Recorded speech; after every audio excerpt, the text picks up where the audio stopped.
Good evening. I am here, and I'm apparently having issues with OBS. Not OBS. Well, yeah, OBS. And the Stream Deck. For some reason, I can turn stuff on, but I can't turn it off. Like, I could turn that on, but then it doesn't change to the other one.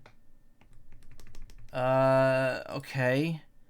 That's cool. I'm glad that shit keeps breaking with my stream. That's neat. With my OBS and my Stream Deck.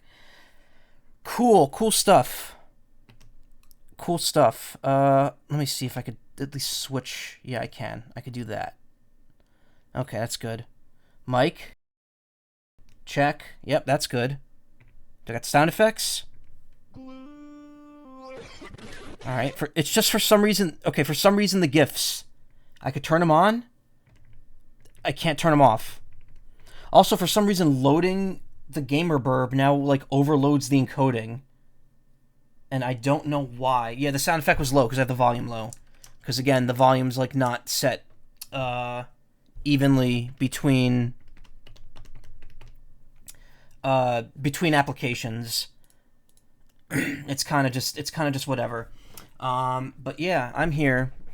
I'll have to look into that later. That's annoying me now. Like, that's gonna annoy me all evening. Hello. How you doing? I'm here. I skipped yesterday. I was gonna either skip yesterday or today, and I decided to skip yesterday. I'm still here late today. It is almost 1 a.m. Eastern Standard Time, but I'm gonna do the stream anyway. Tonight, we're gonna finish Love Burb, and we're gonna do the Final Fantasy XIV course in Final Bar Line. Tomorrow night, I will try to be here earlier.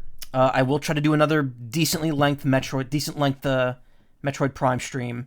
And then Friday, I probably won't be here. I'll probably be hanging out in VR. I have to see, though. VR.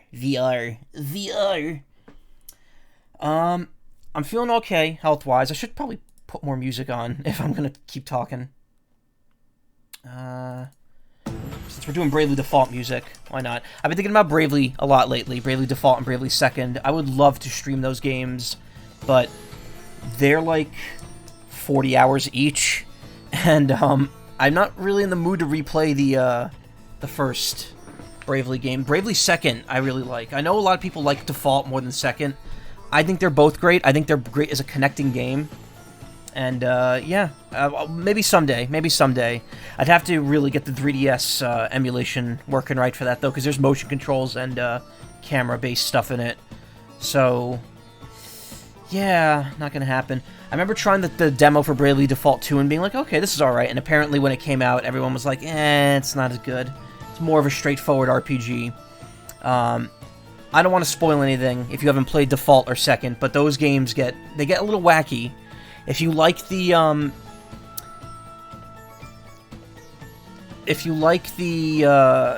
don't even want to compare it, because the second I compare it to what I'm thinking of, it's gonna ruin some of the surprise. Someone clipped the moment you were talking about earlier. Oh, nice. Okay, send that to me.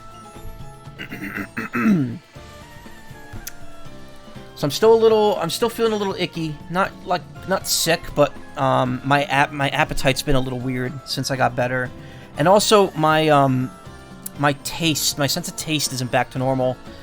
Certain things don't taste right, or taste stronger than they should, or weaker than they should, and I'm not sure if that's gonna go away. I hope it does, because a lot of things don't taste right. Most things taste okay, but there's a few things I'm eating when I'm just like, yeah, this isn't how it tasted before. That's not gonna work. Mostly anything with a more subtle taste to it. Like, anything with a strong taste is fine, but anything with a subtle taste is still kind of not going through right, and I don't know what to do about it.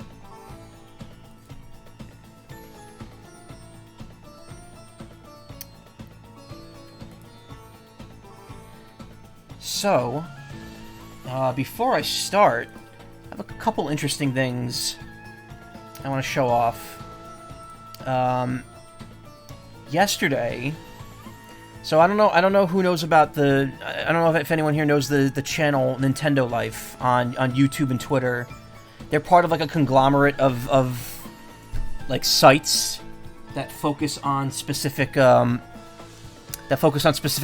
So NintendoLife, there's an Xbox and a PlayStation one as well.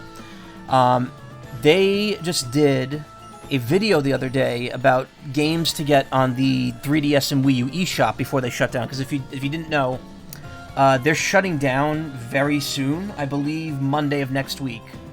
The eShops for Wii U and 3DS are shutting down, which it's a damn shame. I mean, they're filled with shovelware, and no one really is going to be buying anything from it now. But it does suck that it's going away. Thankfully, most, if not all, the games have been backed up at this point, so at least they'll be preserved in some way, shape, or form.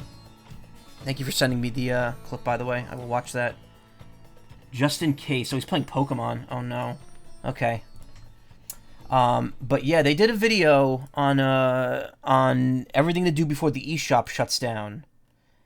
And I was watching it at the start of work yesterday. And I wasn't really paying too much attention to it, because, I mean, I've gotten everything I want out of the eShop. I just watch it, I just listen to it because it's on NintendoLife, and I'm subscribed to their channel. But they came up to a point about, this is Xeon, by the way, from NintendoLife. Xeon Grassi, I believe his name is, Grassi? Or is it Grassol? I actually don't know if that's an L or an I at the end. I gotta look it up, because I've never seen it. I've only seen it written out, and I don't know if it's an I or L. Probably it's probably an L.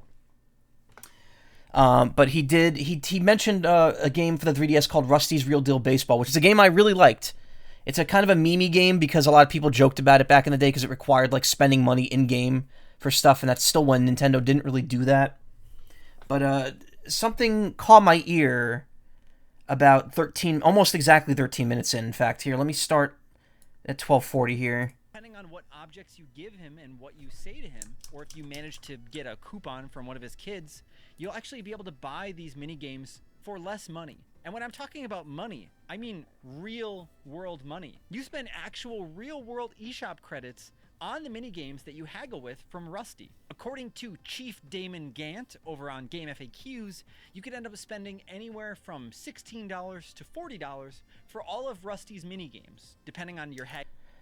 So I didn't think much of that. I didn't think much of that when I heard it, until like a couple seconds later. I was like thinking, like, Game FAQs, Chief Damon Gant. By the way, Chief Damon Gant is the name of a character from Phoenix Wright Ace Attorney. Yeah. And I didn't think much of that at first, but after a few seconds, it like kind of sat in my head for a second. I'm like, wait a minute. Rewind that. From $16 to $40 for all of Rusty's mini games. And I looked at this and I'm like, sure enough, I don't know if you could see it, but at the very bottom of there, there's my Twitch URL, and I was like, wait a minute, that's me. That's my Game FAQs account from way back when. And I even have I have it right here. I have the thing loaded. You can see I have the account right up there. I don't know what I have wow, it's birthday badge. I haven't used Game FAQs in forever. But yeah, this is straight up my account. Look, it's even got the little pixel burb. That's the icon in chat that you can use. The burb. I don't know what I've called it. What is it called? Wait, that's you? Yep, there it is. Where is it? Yeah, right here. Even though it's showing up on chat, because I have chat open here. But yeah, that's me. I didn't realize that for a second. I'm like, oh, hey, wait a minute. They just referenced my Game FAQs account on a NintendoLife video. So I mentioned that on Twitter yesterday, and my friends got a hearty chuckle out of that. It made me also think about something else too. I don't know if I ever mentioned this on stream, but back in 2020, if anyone knows who Dr. Lava is, he's a Pokemon YouTuber who now kind of co-runs Did You Know Gaming. And when he first got brought on to Did You Know Gaming, he actually put out a call at like 4 a.m., 4:30 a.m., because he lives in China, so he's like way, way far ahead. He put out a call very early in the morning in the U.S. for Pokemon footage, and I reached out to him, and I pretty much stayed up till 6 a.m. recording footage for him, and that footage is actually used in a Did You Know Gaming video, right here, in fact, how Pokemon Red and Blue were changed around the world. Did You Know Gaming featuring Dr. Lava. I recorded a few clips, but specifically says there's another Silph Co branch along the Pakamanaya Tunguska River in Russia. Right But there. In English, the scientist says the other Silph branch is actually in Tixi, in Russian no man's land, which is located about 1,000 miles distance from the river. Why did Knopp change the canonical location of Silph Co's Russian branch? He says it's because Pakamanaya Tunguska River was just too long, and Tixi's much shorter at just 5 letters. But in yeah. So yeah, that's I've been around. I've been around. People don't know, but I've been around. Yeah. That was a while ago. That was 2020. That was like when in 2020 was that, in fact? July 8th, and I recorded that in like May or June, I believe.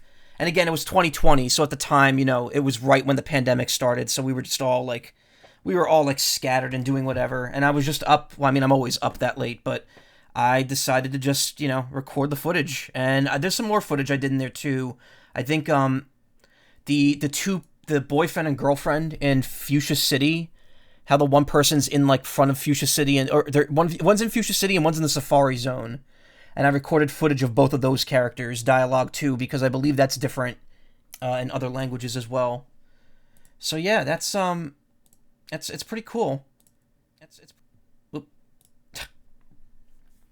Yeah, it's pretty neat. One second. Yeah, it's pretty neat. Okay. Didn't know if my sound was working.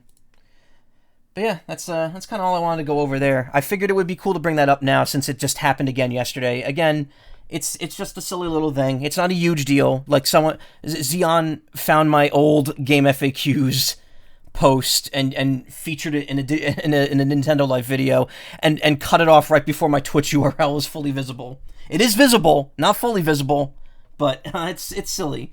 It's silly, but yeah, that's the extent of my accomplishments so far. Though not technically. I again, you know, voiceover stuff might kick up. I will say that I just recorded something for video.